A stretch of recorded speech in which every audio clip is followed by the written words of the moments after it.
Good afternoon, good morning, good evening, no matter what time of day it is where you're at, whether you're watching us on the live or catching the replay. We appreciate you being here for this week's episode of the CVC Home Service Success Network. We produce this show every single week, and the purpose of it is to share with you ideas, concepts, things that can help you take your business to a completely new level. But this week, we're going to talk about something a little bit different. It's really not going to be business related. This is going to be more personal related and the ways that you need to take care of yourself. And like the title says, don't ignore the warning signs. Don't try to man through stuff. So I'm going to start off by saying last Friday, I wasn't able to join the broadcast, and the reason was I completely lost my voice, which some people think that was a good thing. But anyway, completely lost my voice. I lost the ability to swallow, and I was having a problem breathing. So last Friday morning, we called my doctor, our Cheryl did, because I could not talk, and she asked the nurse there and said we needed a prescription. We felt I had strep throat. But the nurse went through and asked what the symptoms were and told us that I needed to go to the emergency room ASAP. I mean, get there now. Now, to be honest with you, I was sitting in the background producing this broadcast last week, but as soon as this was over with, I shut it down and I went to the hospital. And when I got there, they started putting me through a lot of tests. They gave me a CAT scan, and I'm starting to get really worried right now. What in the world are they doing with the CAT scan? Then they decided they needed a video scan my nasal passages. They ran a video camera through there, which was really exciting. To be honest with you, I was thinking, I hope that ain't the same camera they use for colonoscopies in here, but it's a pretty big hospital, so hopefully it was something different. And they swabbed my throat and did other things. So, and then from that point, they came up and gave me a diagnosis and checked me into the hospital because what was happening, I had contracted a virus and I can't really pronounce it. Maybe Cheryl can, which is a very unusual virus. It wasn't communicable, but what it was making the flap in my throat that covers up my breathing tubes had expanded and swole up and was almost completely restricting my breathing. And the more I learned about this, the more I found out that if I hadn't got to the emergency room, more than likely I wouldn't be on this broadcast today. Now, this isn't the first time in my life I've went through this, but that's kind of the purpose of our show today, our broadcast. We want you to pay attention, please, because your body gives you warning signs that something is wrong. And like I said, this was a very weird virus. It wasn't communicated from other people. It started on Wednesday of last week when I got off of a flight, had a little bit of a sore throat, but I actually was talking on the phone that day, even though I was hoarse, and actually taught a virtual class with a client's workforce that evening, but I had trouble swallowing. But thankfully, I did this, got it checked out, and hey, I'm here to make this broadcast today. It's like I put on my Facebook page the other day. I was really gracious and full of gratitude to simply to be able to get onto a plane on Monday morning and go visit a client and do what I do every week, which is usually I'm somewhere visiting a client just about every week year round. So I'm gonna go to Cheryl first. Cheryl, as this happened last week and we came to the reality of what was happening here with me and my body. What was going through your mind at this point? It's just a definite fear. Me, I get pretty rational at this point. The Spock ears come out, and I want to, if I can get the details, I start looking. The thing about it is, I knew when you were talking about strep throat that it wasn't because I myself am very susceptible to strep, and every time I've had it, we had a fever. That was the weirdest thing, and the thing that threw me into the let's get it moving mode because you had everything that looked like strep, but no fever, and I'm sure that's a possibility, but I've never seen it. So that's where I got more concerned was when I put my hand on your head and said, you don't have a fever. then I got more and more concerned, because at that point you were getting where you couldn't talk at all, and the labored breathing. Then you got online, started looking. The trouble is, and the biggest thing, there's not enough information about what you've got. It's that it's rare enough that they don't have this stack of information like they do on other things. Now that's what concerned me more than anything else. But it's scary when you're sitting there watching somebody get worse and worse, and you can physically see it as it's happening. Yep, I understand. So Noah, you just learned about this morning. You didn't see where I post this on Facebook, but right before the show, you came on and said, "Hey, the topic today, what's going on?" And you found out about this. What was the thoughts in your head? You're a lot younger than I am, but what's the thoughts? Do you feel like a lot of people try to power through these things, or do you think they get medical care to figure out what's going on? I think it depends on the person for sure, but I feel like a person in my situation, especially like in the college scene, like a lot of us, are so focused on grades and keeping up, and that translates, as we get older, into keeping up with projects during work, anything we have to do, because time doesn't stop moving. We can, but time doesn't stop moving. So I feel as though I probably lean more on the power through side, and I know a lot of people who do, but that's just because I try to hang out with hard workers. But the importance of getting like those yearly checks, or just something feels wrong, start to go to the doctor. I remember a time so vividly where I was so convinced I had strep, and my dad was so convinced I didn't have strep, and 2 days later finally took me to the doctor and I had strep.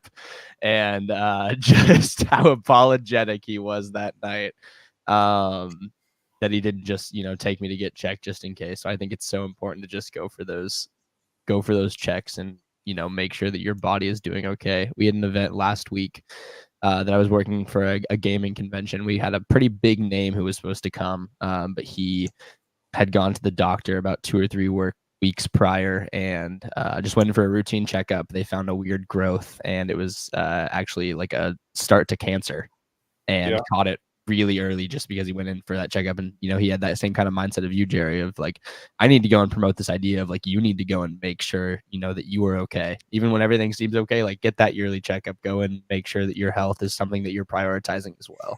Yeah, and the amazing thing is, a lot of people don't know this, Noah, but both your mom and your dad were nurses. Okay, that's part of their background. It's kind of amazing to hear your dad's trying to talk you out of what you got. So then he probably felt really bad. I've got all this training, and I'm about to kill my own son here. So I'm He sure did a great job growing up, I promise. This was like one of the few low points. But living in your household, what having your mother is a very say health conscious person, and she goes through some health challenges. Not to go into the details, but was your mom one that she would push you to go get this stuff checked out?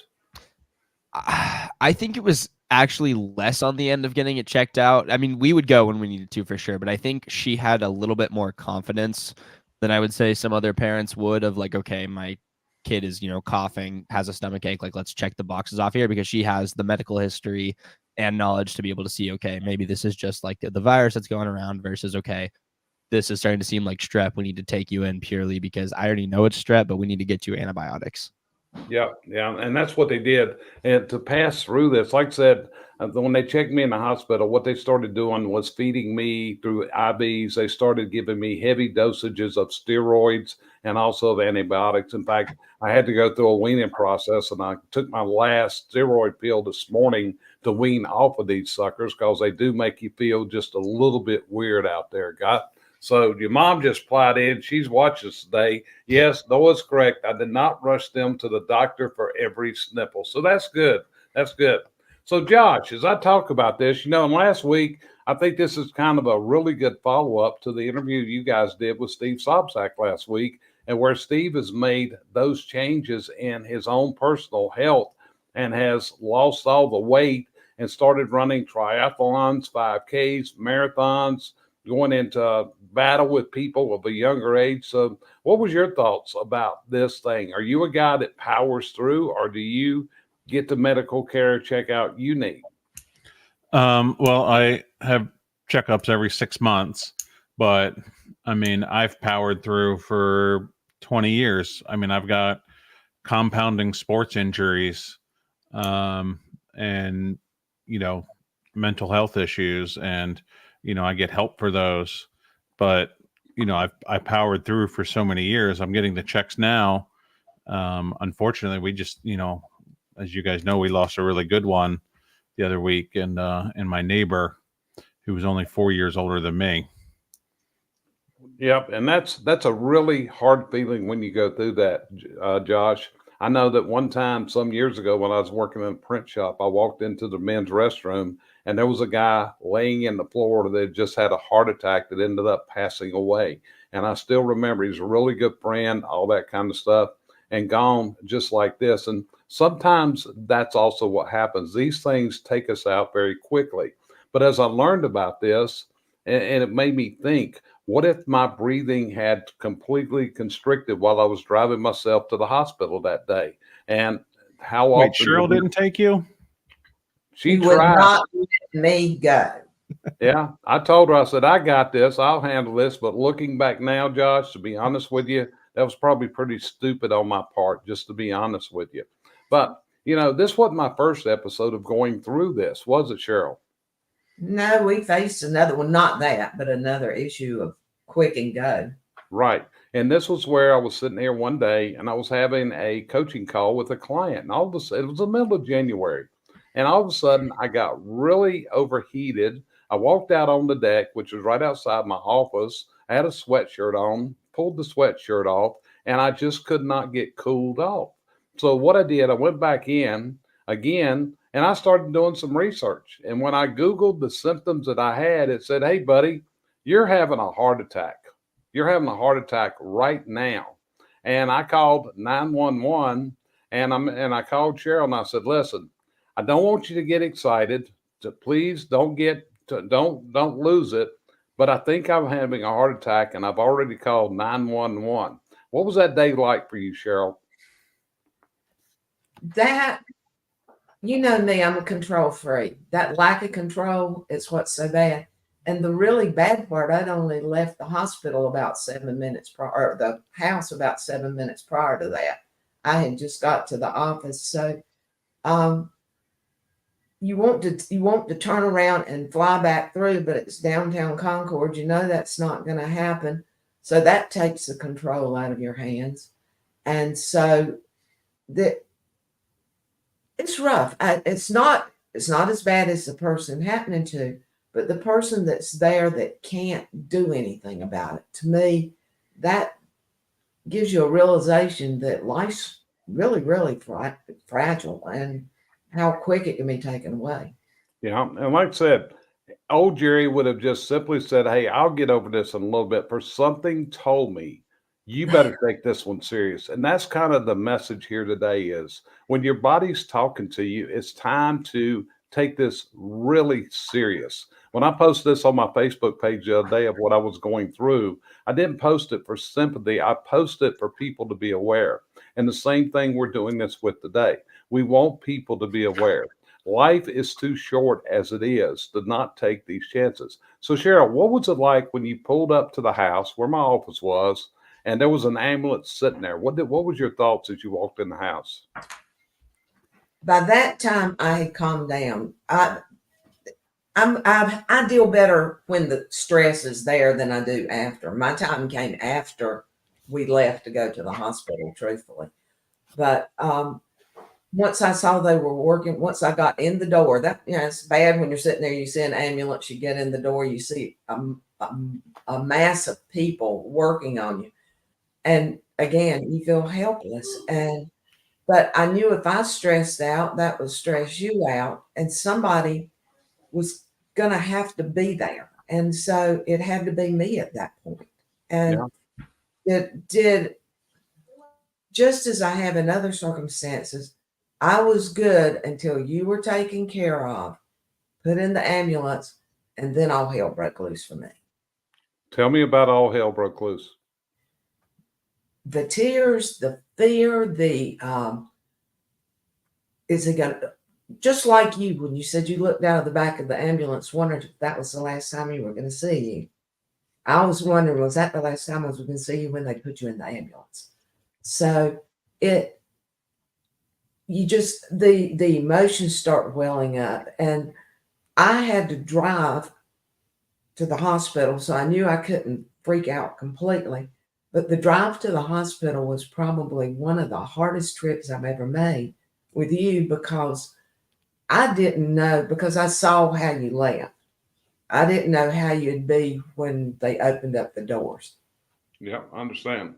So, Noah, anything you would add to this discussion today? Like I said, we're not going to go real long today. We wanted to get this out as a warning for anyone listening, and hopefully that they would take care of these things when they come up. So, Noah, anything you would add to this discussion? I don't think so, other than the fact of just reiterating exactly what we're here for today. Get those yearly checkups, get checked when something feels wrong. It can literally be the difference between life and death. And I think we're all just so grateful to still have, Jerry with us, because he took the steps to get the taken care of that day. So, yeah. Okay, brother, I appreciate those words. So, Josh, what about you? Anything else you would add to this? No, it is Men's Health, Mental Health Month and Men's Health Week. So, don't be afraid to get help. I do online counseling. It's a great place to start. Yeah, that's it. So, anyway, before we hang up today, this is a special day. Yes, Before you stop, I would like to add one thing to this. sure. Yeah, be aware that when there's extenuating circumstances, that you get them taken care of immediately. But go get, and I'm a total advocate now, go get your yearly checkups. I was not one of those people, I'll admit it, but I was lucky enough to get the one that counted where they found the cancer. Had I not found it then, it could have been a lot different. And I'm not saying that just to override this, but I had no symptoms. So go get the checkups, even when you feel good. Yeah, that's it. So anyway, but before we go today, it's a special day because today is Cheryl's birthday. So happy birthday. Okay, Thank you. Happy birthday, Cheryl. Okay. Thank you. So anyway, we hope this is information that will help you. Like I said, we're not talking about business today that we usually talk about. We're talking about something more important and actually more precious. So take care of it. Don't try to power through. Cheryl just gave excellent information. If she hadn't got early detection, Cheryl, that cancer, you wouldn't have had it removed. It would have had to take a whole lot more drastic steps that no woman wants to go through. Would that be correct? Correct. I called it very early, and it could have been a whole lot worse. Could have been. So we appreciate you joining this week on this episode of the CVC Home Service Success Network. Let's make both your business and your life live out and deliver to you your dreams. And with that, we want to make sure you join us next week. We'll be broadcasting at 5:30 p.m. next week on Friday. We have a special returning guest coming back. My friend Tommy Mello is going to be here. We're going to be having a conversation with Tommy, the guy that I actually call the most influential guy in the home services arena today, and is attracting more and more people to his process and the systems. So if you got some questions for Tommy, hey, be sure and hit them up for us next week, and we'll look forward to seeing you on the next episode of the CVC Home Service Success Network. Have a fantastic Father's Day out there. Talk to you later. Thank you for joining us.